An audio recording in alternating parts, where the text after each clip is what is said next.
ഇന്ത്യക്കെതിരായ test പരമ്പരയിൽ back ഫൂട്ടിലായെങ്കിലും England team ഇപ്പോഴും പ്രതീക്ഷ കൈവിട്ടിട്ടില്ലെന്ന് വ്യക്തമാക്കിയിരിക്കുകയാണ് ക്യാപ്റ്റനും സ്റ്റാർ ഓൾറൗണ്ടറുമായ ബെൻ സ്റ്റോക്സ്. രാജ്കോട്ടിൽ നടന്ന മൂന്നാം ടെസ്റ്റിൽ 434 റൺസിന്റെ കനത്ത പരാജയമാണ് ഇംഗ്ലീഷ് ടീമിന് ഏറ്റുവാങ്ങേണ്ടി വന്നത്.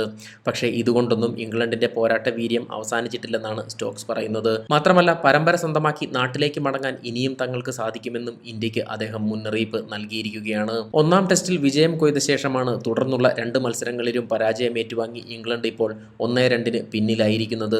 നിർണായകമായ 4ാം ടെസ്റ്റിൽ വെള്ളിയാഴ്ച മുതൽ റാഞ്ചിയിൽ നടക്കാനിരിക്കുകയാണ്. അതിനു മുന്നോടിയായാണ് ഇന്ത്യൻ ടീമിന് സ്റ്റോക്സ് മുന്നറിയിപ്പ് നൽകുന്നത്. മൂന്നാം ടെസ്റ്റിൽ ഇംഗ്ലണ്ടിന്റെ പരാജയത്തിന് പ്രധാന കാരണങ്ങളിലൊന്ന് തങ്ങൾക്ക് എതിരായി വന്ന 3 അമ്പയറിംഗ് കോളുകളാണ് അദ്ദേഹം ചൂണ്ടിക്കാണിക്കുന്നു. രാജ്കോട്ട് ടെസ്റ്റിലെ പരാജയത്തിന് ശേഷം സംസാരിക്കവെയായിരുന്നു ഇനിയുള്ള 2 ടെസ്റ്റുകളിലും ജയിച്ച് ഇംഗ്ലണ്ടിന് പരമ്പര കൈക്കലാക്കാൻ സാധിക്കുമെന്ന് സ്റ്റോക്സ് ആത്മവിശ്വാസം പ്രകടിപ്പിച്ചത്. എല്ലാവർക്കും കാര്യങ്ങളെക്കുറിച്ച് ധാരണയും അഭിപ്രായവുമെല്ലാമുണ്ട്. പക്ഷേ ഡ്രസ്സിംഗ് റൂമിലുള്ള ആളുകളുടെ അഭിപ്രായങ്ങൾ ഞങ്ങൾക്ക് വളരെ പ്രധാനപ്പെട്ടതാണെന്നും അദ്ദേഹം വ്യക്തമാക്കി. നമ്മൾ ആഗ്രഹിക്കുന്നത് പോലെ തന്നെ എല്ലായ്പ്പോഴും കാര്യങ്ങൾ നടക്കില്ലെന്നത് ഞങ്ങൾക്കും അറിയാം. 2-1 പരമ്പരയിൽ ഞങ്ങൾ പിറകിലാണ്. പക്ഷേ 2 ടെസ്റ്റുകൾ ഇനിയും ശേഷിക്കുന്നുണ്ട്. അതുകൊണ്ട് തന്നെ 3-2 വിജയത്തോടെ ട്രോഫിയുമായി ഞങ്ങൾക്ക് ഇനിയും നാട്ടിലേക്ക് മടങ്ങാൻ അവസരമുണ്ട്. മുന്നോട്ടുള്ള കാര്യങ്ങളെക്കുറിച്ചാണ് ആലോചിക്കുന്നതെന്ന് ഞങ്ങൾ ഉറപ്പുവരുത്തേണ്ടതുണ്ട്, സ്റ്റോക്സ് പറഞ്ഞു. ഇനി എന്താണ് മുന്നിലെന്നതിനെക്കുറിച്ചാണ് ചിന്തിക്കേണ്ടത്. കാരണം മത്സരങ്ങൾ ചിലപ്പോൾ ജയിക്കുകയും ചിലപ്പോൾ തോൽക്കുകയും ചെയ്യും. എല്ലാ വികാരങ്ങളും നിരാശയും ഞങ്ങൾ ഈ ആഴ്ച ഒഴിവാക്കുകയാണ്. എല്ലാം മറന്ന് അടുത്ത മത്സരത്തിൽ മാത്രമാണ് ഇംഗ്ലീഷ് ടീം ശ്രദ്ധ കേന്ദ്രീകരിക്കുന്നതെന്നും സ്റ്റോക്സ് വ്യക്തമാക്കി. രാജ്കോട്ടിൽ നടന്ന 1ാം ഇന്നിംഗ്സിൽ ഇന്ത്യയെ വിറപ്പിക്കുന്ന ബാറ്റിംഗാണ് ഇംഗ്ലണ്ട് പുറത്തെടുത്തത്. ഇന്ത്യയുടെ 1ാം ഇന്നിംഗ്സ് ടോട്ടലായ 445 മറുപടിയായി ഇംഗ്ലണ്ട് 319 റൺസ് നേടി പുറത്താവുകയായിരുന്നു.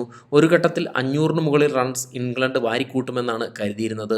ഓപ്പണർ ബെൻ ഡക്കറ്റിന്റെ 153 തീപ്പൊരി ഇന്നിംഗ്സ് ഇന്ത്യയെ ശരിക്കും ഭയപ്പെടുത്തിയിരുന്നു. 23 ഫോറുകളും 2 സിക്സറും അടിച്ച താരം 20-20 ശൈലിയിലാണ് റൺസ് വാരിക്കൂട്ടിയത്. പക്ഷേ ഡക്കറ്റിന് മികച്ച പിന്തുണ നൽകാൻ മറ്റ് ഇംഗ്ലീഷ് ബാറ്റ്സ്മാൻമാർക്ക് സാധിച്ചില്ല. 224 റൺസ് എന്ന ശക്തമായ നിലയിലായിരുന്ന ഇംഗ്ലണ്ട് വെറും 95 റൺസ് കൂട്ടിച്ചേർക്കുന്നതിനിടെ അവർക്ക് അവസാന 8 വിക്കറ്റുകളും നഷ്ടപ്പെട്ടു. ആദ്യ ഇന്നിംഗ്സിൽ 41 റൺസാണ് സ്റ്റോക്സ് നേടിയത്. അദ്ദേഹത്തെ രവീന്ദ്ര ജഡേജ പുറത്താക്കിയതിനു പിന്നാലെ ഇംഗ്ലീഷ് ടീമിന് കൂട്ടത്തകർച്ച നേരിടുകയായിരുന്നു. 20 റൺസിനിടെ 5 വിക്കറ്റുകളാണ് ഇംഗ്ലീഷ് ടീം കൈവിട്ടത്. ഇതോടെ 126 റൺസിന്റെ 1ാം ഇന്നിംഗ്സ് ലീഡ് അവർക്ക് വഴങ്ങേണ്ടിയും വന്നു. 2ാം ഇന്നിംഗ്സിൽ യശസ്വി ജയ്സ്വാളിന്റെ 214 ഡബിൾ സെഞ്ചുറിയാണ് ഇന്ത്യക്ക് 557 റൺസിന്റെ കൂറ്റൻ ലീഡ് സ്വന്തമാക്കിയത്. ഈ ലീഡ് നേടിയതോടുകൂടി തന്നെ ഇന്ത്യ വിജയവും ഏതാണ്ട് ഉറപ്പിച്ചിരുന്നു. അങ്ങനെ ഇംഗ്ലണ്ടിന്റെ കയ്യിൽ നിന്നും പൂർണ്ണമായി മത്സരം വഴുതി പോവുകയായിരുന്നു. 1-2 പിന്നിലായ ഇംഗ്ലണ്ട് ടീമിന് പരമ്പരയിൽ ഇനി തിരിച്ചു വരാൻ സാധിക്കുമോ? നിങ്ങളുടെ അഭിപ്രായങ്ങൾ കമന്റ് ബോക്സിൽ പങ്കുവയ്ക്കുക.